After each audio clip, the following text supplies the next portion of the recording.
thinking day. I want you guys to be really mindful of your movements because we've got some different things today. We're starting out, we're doing 3 moves in the room.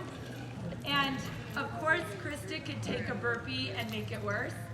So we're doing 5 burpees, but instead of 1 push-up, we're doing 2 push-ups. So you can't really use your momentum of like jumping your feet back to help you do your push-up because we're jumping back, okay, and you're gonna do 2 full push-ups here and then jump in and hop at the top, okay? So you got only 5 of them, so it's 10 total push-ups. Then after that, we go into, on the bar, we have chin-ups. So our hands are facing us, and our hands are about shoulder width apart, and we're just pulling up until our chin is either at the bar or over the bar, okay? And we're thinking of, when we pull up, we're thinking of pulling and pulling those shoulder blades together so that our lats are engaged, and then finishing by just kind of opening up that chest a little bit more. So you should feel it in the front too. We have 10 of those. The bands are 10 to 12, or 8 to 12, sorry. The rep range on that is pretty big, 8 to 12. For individuals who struggle with pull-ups and for individuals who don't, you choose which end of the spectrum you want to be on. Bands are on the pull-up bar, so if you need assistance, you can stick your 1 foot or a knee on a band, and that band will just help you be able to get up over that bar. The third one in there is a landmine bicep curl. We've done these a few times. You're gonna stand perpendicular to the landmine. It's gonna be in your outside hand, okay?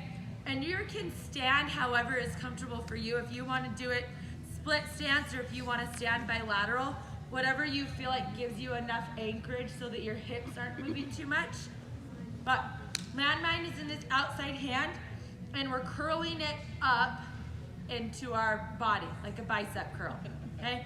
And because of the angle of the landmine, it'll feel like it's coming towards in a little bit.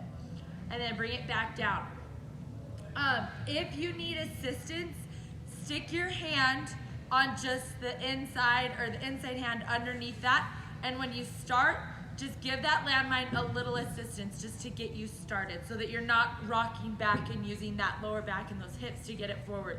You want to be in that neutral position and be able to curl with the rest of your body really quiet so that we isolate that bicep.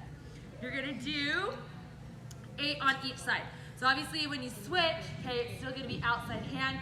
You're just going to turn and go the opposite way. Again, making sure that you're exhaling. You're inhaling as it's down, and then as it's coming up, you're exhaling so that your full exhale and activation of your core is at the top when that landmine is finished. Okay, this is new, and I need mindfulness when you're doing this. It's a weighted bar rocking lunge. So, weighted bar is in the back rack position. We are going to be we're staying in a lunge position. So we want that 90-90 kind of bend in our front and our back.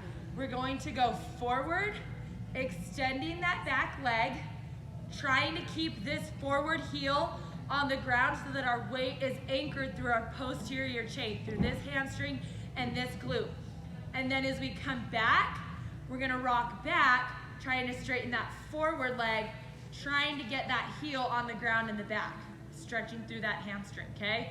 Again, you should feel this, kind of stretching through that calf, and then you're gonna rock forward, okay? Fully extending that back leg, and then rock back. So this is one, you're doing them 8 to 10 on each side.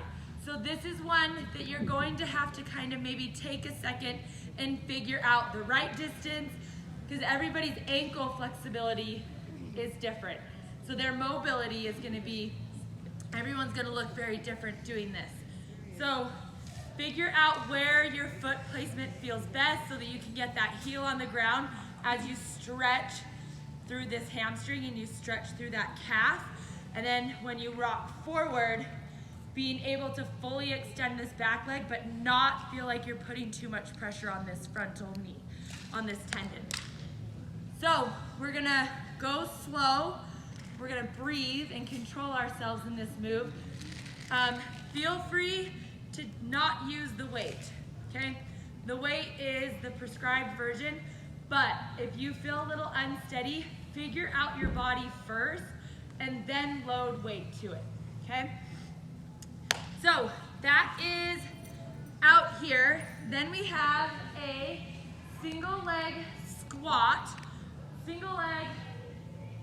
on the box to a broad jump. We have 6 to 8 on each side. So we've got our box, okay? Miranda had a great cue. Sometimes if you're too far from the box, it's scary because you feel like you don't know where the box is, so your body kind of stops from sitting down. Put your heel against the box, then you know it's there. And you'll be able to sit down nice and steady, stand up, and from here, you're gonna jump off one foot, land on two, okay? And then just come back to the box, heel against the box, hinge, keeping that chest up. We don't wanna collapse.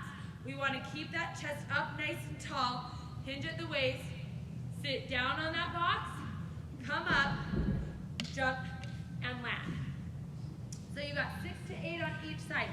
With that broad jump, one thing I noticed is people trying to go too far. It doesn't need to be a huge jump, okay? When you get up, just load that hamstring in that glute and then go off of that toe and land.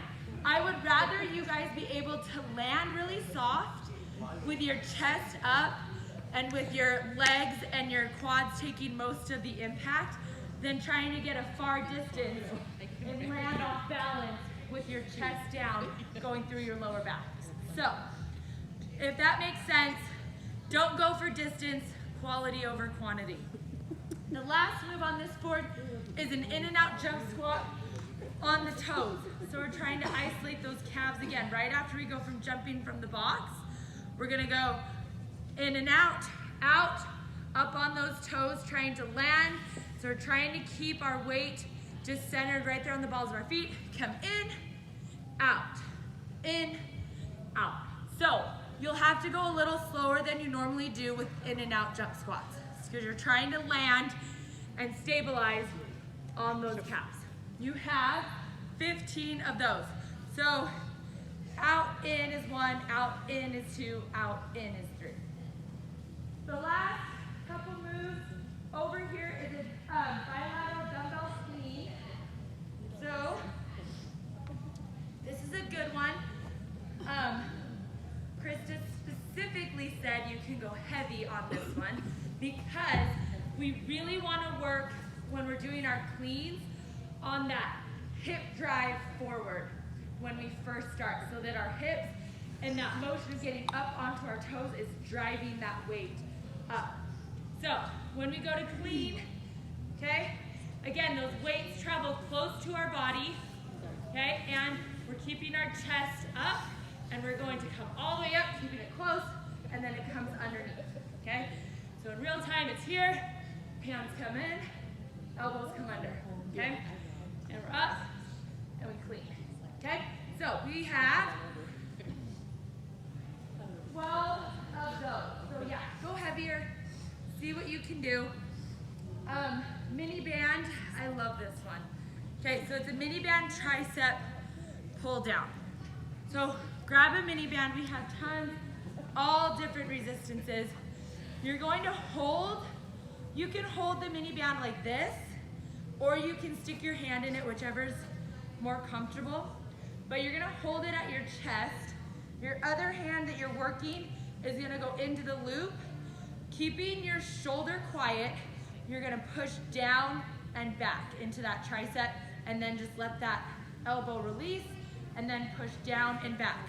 So we're isolating this tricep. We're trying not to move this arm too much. I don't want my shoulder to move back, I want that elbow push down and then come up. Nice and quiet, I'm holding it at my chest. Again, you can change. If you can't find a band with the right resistance, you can grab it higher or lower and create more resistance. So play around with that. Have fun. You got 10 each and then 1 to 2 field laps.